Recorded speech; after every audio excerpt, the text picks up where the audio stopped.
देखो, एक बार पाप भस्म होने तक आप धैर्य धारण कीजिए।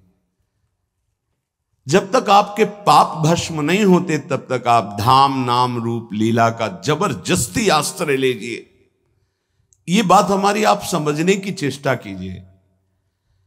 जब आप ये बात नहीं समझते हैं तो आप विचलित हो जाते हैं। अब हमारी तो अश्रद्धा हो रही है, हमारा काम नहीं बन रहा है, तुम नहीं समझते हो।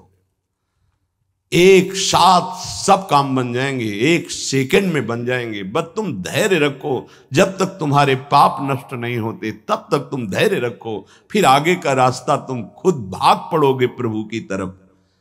अभी ये पाप तुम्हारे अंदर संशय, विपरीत भावना, ये सब पैदा कर रहे हैं। तुम धैर्य पूर्वक चलो, खूब सत्संग सुनो, नाम जप करो, फिर आप देखना ये नाम, ये धाम, ये रूप, ये लीला कैसे परमानंद की बाढ़ आपके हृदय में लाती है। इन वस्तुओं का महत्व, धन का महत्व, भोगों का महत्व इतना बढ़ गया है कि हम प्रभु की बात सुनते हैं पर इतना महत्व प्रभु के प्रति नहीं आता। ये हमारा हृदय मोहाविष्ट हो गया है। गोस्वामी श्री तुलसीदास जी महाराज कहते, मोह जनित मल लाग विविध विधि, कोटिहु जतन न जाई, जन्म जन्म अभ्यास निरत चित, ये अधिक अधिक लपटाई। मोह जनित मल लाग विविध विधि, कोटिहु जतन न जाई, जन्म जन्म अभ्यास निरत चित, अधिक अधिक लपटाई। एक एक शब्द स्पष्ट वर्णन कर रहे हैं। ये मोह से, मोह माने होता है अज्ञान। मोह अज्ञान से उत्पन्न हुआ भोगाकर्षण, ये पाप है। ये भोगाकर्षण पाप हमारे हृदय में मल बन के लग गया, जैसे दर्पण के ऊपर मल लग जाए। अब ये करोड़ों और उपाय करो, छूटने वाला नहीं, बहुत ही पक्का मल लग गया है। अब उस मल से जो सोच उत्पन्न हो रही वो मल वाली ही हो रही, पाप वाली ही हो रही, मोह जनित, अज्ञान जनित। ये पापाभ्यासी मन और इंद्रियां जन्म जन्म अभ्यास निरत चित्त, चिंतन करने वाला चित्त, मनन करने वाला, संकल्प विकल्प करने वाला मन, एक ही चार रूपों में वर्णन है। निश्चय करने के कारण बुद्धि, स्वीकृति के कारण अहंकार, अज्ञान के कारण, मोह के कारण ऐसी कामना वासनाएं हुई जिससे जन्म जन्म पाप होते रहे। पाप हमारे हृदय में ऐसे मल रूप से चिपक गया कि सही बात दिखाई नहीं दे रही। जैसे दर्पण साफ करो तो अपना सही स्वरूप दिखाई दे, अब वो मल लगा है तो दिखाई नहीं दे रहा। अब जितने विचार हो रहे हैं मल वाले हो रहे हैं। अब निर्मल वाणी उसको समझ में नहीं आएगी। संत महात्मा शास्त्र गुरुदेव, इनकी निर्मल वाणी, उसके अंदर क्यों म्यों प्रश्न संशय, क्योंकि मल है। जन्म जन्म अभ्यास इसी मल का किया है। अधिक अधिक लपटाई, जहां छुटाने का अवसर मिला मानव देह में, वहां और पोत रहा है ऊपर से पाप रूपी मल अपने हृदय में। नयन मलिन पर नारी निरखी, मन मलिन विषय संग लागे, हृदय मलिन वासना मान मद, जीव सहज सुख त्यागे। आंखें मलिन हो गई, कैसे प्रभु को देख पाए? नहीं देख पाते। संत दर्शन, भगवत श्री विग्रह दर्शन, ये भी नहीं हो पाते। देखते हैं मलिन हृदय है ना, वो देख ही नहीं पाते। देखते हैं प्रभु के सामने गए, प्रभु में आंख नहीं मिला सकते, वो इधर उधर का विषय सामग्री देखी, दोष दर्शन किया, चल दिए। वो देख ही नहीं पाते जो देखना चाहिए, क्योंकि नेत्र मलयुक्त हो गए। क्या, कैसे मल? पराई माता बहनों की तरफ काम दृष्टि से देख देख करके, दूसरों के दोष दर्शन कर करके ये अपने नेत्रों को मलिन कर लिया। नयन मलिन पर नारी निरखी, मन मलिन विषय संग लागे। ये मन मलिन हो गया, क्या? विषय भोग का चिंतन करके। जिधर देखे, अब ये अभ्यास तुमसे महापाप कराएगा, भगवान के प्रति भी कर लेगा, ये देवी शक्ति के प्रति भी ऐसे ही मलिन भाव कर लेगा। जहां हमको पावन भाव करना चाहिए तो ये पापी मन वहां भी पाप का ही श्रृंगार रचता है हृदय में। भगवान भगवान मुझे ऐसा दंड दे रहे हैं, भगवान है। कहां भगवान? करो मनमानी पाप, तुम्हें भगवान दिखाई देंगे, तुम्हें भगवान से के निर्णय का पता चल पाएगा। इसीलिए कहते धैर्य रखो, नाम जप करो, पहले पाप भस्म होने दो, फिर आप देख लेना, फिर हृदय नाच पड़ेगा। ये ऐसा आनंद का मार्ग है, ये ऐसा थोड़ी कि तुम्हें कोई भुलावे में डालने के लिए। क्या तुम दे दोगे? खुद भिखारी हो, विषयों के तुम दाता हो, क्या दे दोगे? क्या है तुम्हारे पास? अरे सच्चिदानंद बप्पू भगवान श्री लालजू महाराज का जिन्होंने आश्रय लिया, उनको किसी विषयों की चाहत रखने वालों के आगे हाथ फैलाने की जरूरत है? प्रणत कामदम पद्मजार्चितम। तो क्यों वो तुम्हें प्यार कर रहे हैं, क्यों वो तुम्हें दुलार कर रहे हैं? तुम्हारे मंगल के लिए कर रहे हैं। तुमको जो मिल रहा है उसको स्वीकार कर लो तो तुम्हारा जीवन कृतार्थ हो जाएगा। क्या है तुम्हारे पास? अरे जिनके पास अपार धन है वो भी चिंता और शोक से जल रहे हैं, क्योंकि मृत्यु उनका इंतजार कर रही है। मृत्यु धन से थोड़ी हटाई जा सकती है। मृत्यु का भय किसी पद से नहीं हटाया जा सकता, किसी वैभव से नहीं हटाया जाता। मृत्यु का प्रहार शरीर पर है, शरीर राग त्यागी ही मृत्यु भय से मुक्त है। राग का त्याग करना कोई खिलवाड़ नहीं है, भगवत अनुराग से शरीर के राग का त्याग होता है। यहां मलिनता बढ़ाते चले जा रहे हैं, वही भोग दृष्टि इतनी बढ़ जाती कि अपनी बेटी बहन के प्रति भी दृष्टि बढ़ जाएगी। कलिकाल विहाल के मनुजा ने मानत को अनुजा तनुजा। चाहे वो गुरु बहन हो, चाहे वो सगी बहन हो, चाहे वो बहन के समान पूज्य हो, जब दृष्टि मलिन तो वो मलिन ही देखती चली जाएगी। नयन मलिन पर नारी निरखे और मन मलिन विषय संग लागे। मन बस वही भोगों का चिंतन कर रहा है, इंद्रिय विलासता का चिंतन कर, ये मलिन मन का चिंतन। हृदय मलिन वासना मान मद, जीव सहज सुख त्यागे। संपूर्ण अंतःकरण मलिन हो गया। मान वासना, मेरा सम्मान हो, करो पाप कर्म और सम्मान की चाह रखो। कैसे प्राप्त हो पाएगा? जगत बंदनीय वही है जो निरंतर भगवान नाम जप करते हुए शास्त्र आज्ञा से चलता है। जगत बंदनी बिस्तर सब जग बिमल की रति, साधु संगति ना टरे। उसके हृदय में सम्मान की चाह नहीं है, परलोक सब जगह जहां जाएगा उसको सम्मान मिलेगा, क्योंकि उसने पापों को विध्वंस करके भगवान नाम का धन एकत्रित किया है। समझो हृदय की बात। हृदय वासना से मलिन है। वासना परत की परत जमी हुई, जब वही वासना बढ़ जाती तो उसे कामना कहते हैं। अरे एक दो वासनाएं, दुर्वासना मम सदा परिकर्षयन्ति। ज्ञान रूपी झाड़ू लगा करके देखो तब तुम्हें दिखाई देगा कि वासना का पहाड़ जैसा कूड़ा जमा है हृदय में। मद, अहंकार, ये सब हृदय को मलिन कर रहे हैं। मान, मद, वासना। बोले जीव सहज सुख त्यागे। जीव का स्वरूप ही है सहज सुख राशि। वो सुख बिंदुओं में भागकर पाप कर रहा है, अगर लौट आवे पाप नष्ट हो जाए तो वो खुद आनंद स्वरूप है, उसे किसी आनंद का अभाव नहीं है। पर मलिन मन मलिन हृदय, मलिन नेत्र, पाप पर पाप करते चले जा रहे हैं जन्म जन्म से। अब समझाओ तो समझ में नहीं आता। उनको चमत्कार दिखाओ कि आज बोले नाम तो जीवन में कभी दुख ना मिले बस। और जो कमा के रखा है उसको कौन भोगेगा? अवश्यमेव भोक्तव्यम कृतम कर्म शुभाशुभम। तुम्हारे जपने न जपने से प्रभु में कोई फर्क नहीं पड़ता, तुम में फर्क पड़ जाएगा। अगर भगवत विमुख हुए तो ये भी जन्म नष्ट हो जाएगा। तुम्हारा अहंकार काम नहीं करेगा।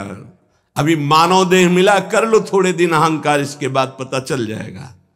इसलिए अहंकार छोड़ो, शास्त्राज्ञा, संत आज्ञा, गुरुजनों की आज्ञा का पालन करो, जिससे तुम्हारा हृदय महान हो जाए। उस महान को प्राप्त करने के लिए हृदय महान चाहिए। तुम्हारा स्वरूप ही है आनंदमय। जीव सहज सुख त्यागी, सहज सुख राशि। तू अपने को नहीं जान पा रहा, इसलिए देह भाव से पापाचरण कर रहा है। पर निंदा सुनि श्रवण मलिन भे, बचन दोष पर गाए। सब प्रकार मल भार लाग निज, नाथ चरण बिसराए। गोस्वामी जी कह रहे, मेरी श्रवणेंद्री भी मलिन हो जाती जब हम दूसरे की निंदा सुनते हैं। और ये बहुत अच्छा लगता है जब किसी की निंदा हो रही हो तो सुनने में ऐसा लगता है जैसे कोई उसे राज्य पद मिल रहा हो। अरे सावधान रहना चाहिए। दूसरे की निंदा सुनने मात्र से उसके सारे पाप हमारे ऊपर आ जाते हैं। कहीं परनिंदा हो रही हो तो वहां का सिद्धांत है, कान में अंगुली डाले, राधा राधा, कान में इसलिए कि अब दोबारा शब्द ना पढ़ पावे, और वहां से खड़ा होकर चला जाए। यदि सभा में किसी की निंदा हो रही है और वहां आप बैठे हैं तो आपको वैसे ही अपराध लगेगा जैसी वो निंदा कर रहा है, या उसका विरोध करे। जैसे शिशुपाल श्री भगवान के लिए मलिन शब्द उच्चारण कर रहा था, भीष्म जी खड़े हो गए, महाभागवत है, अगर प्रभु के प्रति अब एक भी शब्द बोला तो भगवान ने कहा शांत हो जाओ, तुम शांत हो जाओ, तुम मत बोलो। कुछ राजा शिशुपाल के पक्ष के थे, आवेश में भीष्म जी आ गए। अगर श्री कृष्ण को कोई एक शब्द भी बोले, मेरे आराध्य देव, पूरी सभा के ऊपर पैर रखता हूं। अर्थात हर वीर को ये मैं कह रहा हूं कि अगर श्री कृष्ण के विपक्ष में कोई बोला तो मैं रौंद दूंगा। केवल मैं भक्त ही नहीं हूं, मैं महाबली हूं। त्रिभुवन में कोई ऐसा जोड़ नहीं जो भीष्म अपने स्वरूप में आ जाए। और फिर उसे वही भीष्म जी जब अधर्म के पक्ष में खड़े हो गए, पांडवों के विपक्ष में, वही भगवान पांडवों के पक्ष में तो दंड मिला, 6 महीना बाणों की शैया पर पड़े रहे। अधर्म के कारण परास्त हुए ने। ऐसे महावीर महाभागवत को कोई परास्त कर सके असंभव। परम पावन गंगा जी के गर्भ में रहे, जिन गंगा जी का एक बूंद भी अगर शरीर छूटते समय चला जाए तो परम पद मिलता है, उनके गर्भ में रहे। अगर अधर्म का पक्ष ले लिया गया, अधर्म हो रहा है, सभा में बैठे हैं, तो उसी समय तेज नष्ट हो जाएगा, पुण्य नष्ट हो जाएगा, पाप का भागी बनेगा। जैसे भीष्म जैसे महापुरुष को भी बनना पड़ा। सभा में उधर ही बैठे और वहीं ही महाभागवतों की निंदा और अपमान हो रहा है, खड़े होकर चले जाना चाहिए। जैसे विदुर जी खड़े हुए और छोड़ दिया, आज के बाद तेरा अन्न नहीं पाएंगे, दुर्योधन इस सभा में नहीं आएंगे। जिस सभा में धर्मात्माओं की निंदा हो, उस सभा का त्याग कर दे। एकांत फूस की झोपड़ी बनाकर रहना पसंद, भिक्षा मांग के खाना पसंद, अधर्मियों का अन्न नहीं, अधर्म सभा का सेवन नहीं। तो भगवान विदुरानी जी के घर गए थे। पर निंदा सुनि श्रवण मलिन, बचाना चाहिए श्रवणेंद्रिय को। जहां किसी की निंदा हो, अब तो शौक है इस बात का, निंदा करने का और सुनने का एक व्यसन है। अपने को बड़ा अच्छा साधक मान लेना, दूसरे को हे मानकर उनकी निंदा करना, ये क्या कर रहे हो? अपने जीवन को गर्त में गिरा रहे हो। पर निंदा के ते आवत नहीं कछु हाथ, मूर्ख पर्वत पाप को ले चल अपने साथ। बचन दोष पर गाए, दूसरों के विषय की चर्चा करने का समय कैसे मिलता है लोगों को। नाम जप करो, अपने विषय में सोचो, तुम्हारा मंगल कैसे होगा, तुम निष्पाप कैसे होगे, तुम्हारे दुखों की निवृत्ति कैसे होगी, तुम अपने कर्तव्य का पालन कैसे करोगे, तुम्हारा धर्म क्या है, इस विषय में सोचो। दूसरों के विषय में बोलने की हमारे पास समय वृत्ति कैसे है? ना तो वृत्ति होनी चाहिए ना समय। पर निंदा सुनकर श्रवणेंद्री मलिन हो गई और पर निंदा करके वचन मलिन हो गए, और अपने प्रभु से विमुख होकर, हरि से विमुख होकर सब अपवित्र हो गया। शरीर अपवित्र, इंद्रियां अपवित्र, हृदय अपवित्र, स्वभाव अपवित्र। तुलसीदास व्रत दान ज्ञान तप, शुद्धि हेतु श्रुति गावे। राम चरण अनुराग, नीर बिनु मल अति नाश न पावे। खास बात कह रहे हैं, शास्त्रों में बहुत वर्णन है। पाप नाश के बहुत से उपाय हैं, बड़े बड़े व्रत, कृच्छ चंद्रायण आदि व्रत, उपवास करने से कुछ पाप क्षीण होते हैं, लेकिन पाप प्रवृत्ति का नाश नहीं होता। शास्त्र ज्ञान भी पाप निवृत्ति का उपाय है, तपस्या भी, बड़े उपाय शास्त्रों में वर्णन किए पाप नष्ट का। गोस्वामी जी कह रहे भगवान के अनुराग के बिना, भगवत प्रेम के बिना जड़ मूल से हृदय निष्पाप नहीं होता। पाप की जड़ है प्रवृत्ति, वासना, कामना, तृष्णा, स्पृहा, इनका जड़ से नाश हो जाता है जब हृदय प्रेम से द्रवित हो। अपनापन जब प्रभु से होता है, मेरे प्रभु, जहां हृदय में द्रवण क्रिया हुई, आंखों में अश्रु बहे, वो जो पवित्रता होती है, मम भक्ति युक्तो भुवनम पुनात, लोगों को पावन करने की सामर्थ्य उसमें आ जाती है। ये अनुराग प्राप्त करने के लिए मानव देह मिला है, हरि अनुराग। प्रेम प्राप्त करने, कहां प्रेम लग, जरा सी बात हमारे प्रतिकूल हो, हमारी गुरु निष्ठा, भगवान निष्ठा, पता नहीं कहां माया किस कोने में कर देती है कि उस समय में हम केवल उस सामने अनुकूलता को देखते हैं, प्रभु को नहीं देखते, प्रभु के विधान को नहीं देखते। ये नहीं समझ पाते कि हमारे सामने प्रश्न उपस्थित हुआ है, अब हमें अपनी इष्ट निष्ठा, गुरु निष्ठा को परिपक्व रखना है। साधन में उन्नति अपना पुरुषार्थ और गुरुदेव की कृपा, भगवत कृपा दोनों चाहिए।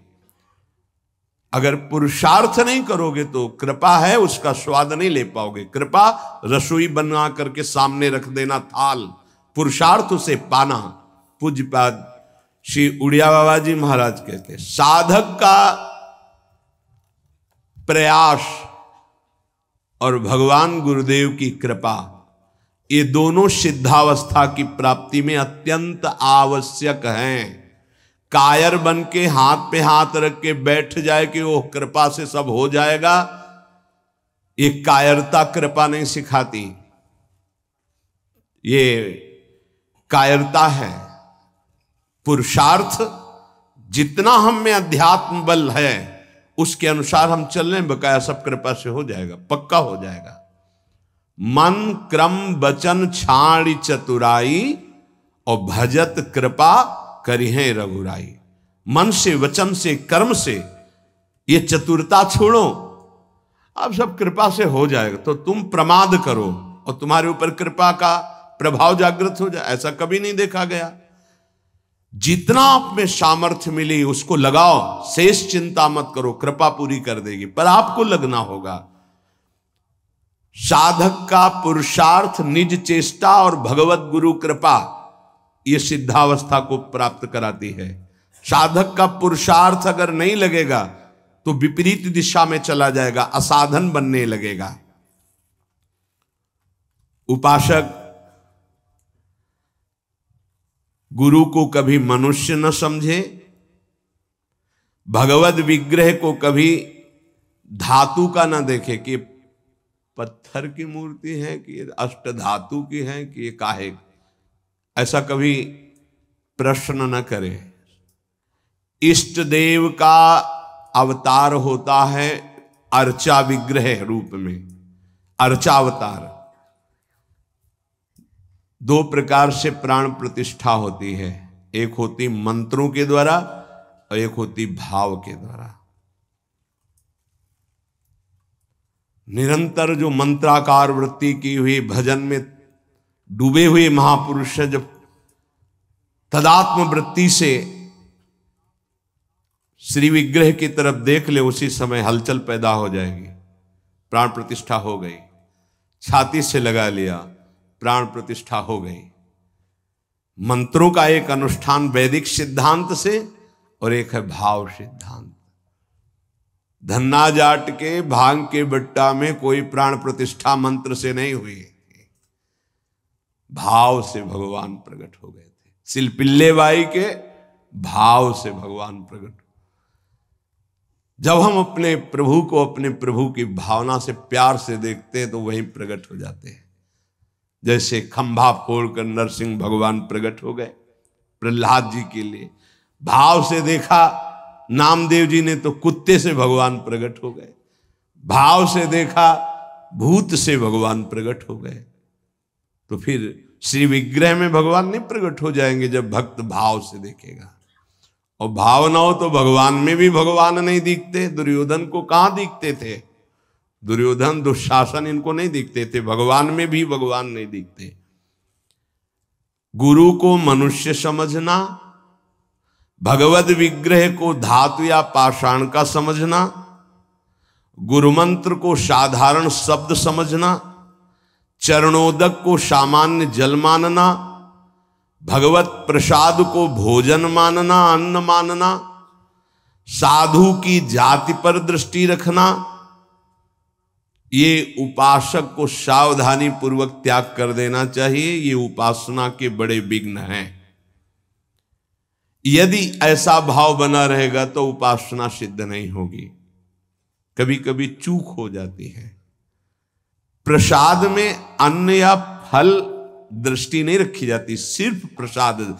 और वैष्णव पद्धति है, प्रसाद का किनका मुख में अगर डाल लिया जाए तो कोई भी व्रत भंग नहीं होता, चाहे निर्जला ही क्यों न हो। भगवत प्रसाद में ये भाव नहीं रखा जाता कि ये अन्न है या अमुक वस्तु है, नहीं।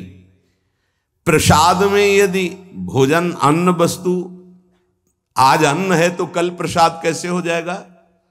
प्रसाद तो सिर्फ प्रसाद है और उसका किनका डालने से हर व्रत की पूर्णता होती है। चरणामृत, जैसे जो लोग नहीं जानते, वो जब बटता है तो बोले थोड़ा जल हमको भी दे दीजिए। जल नहीं है, चरणामृत है। चरणामृत को जल समझना।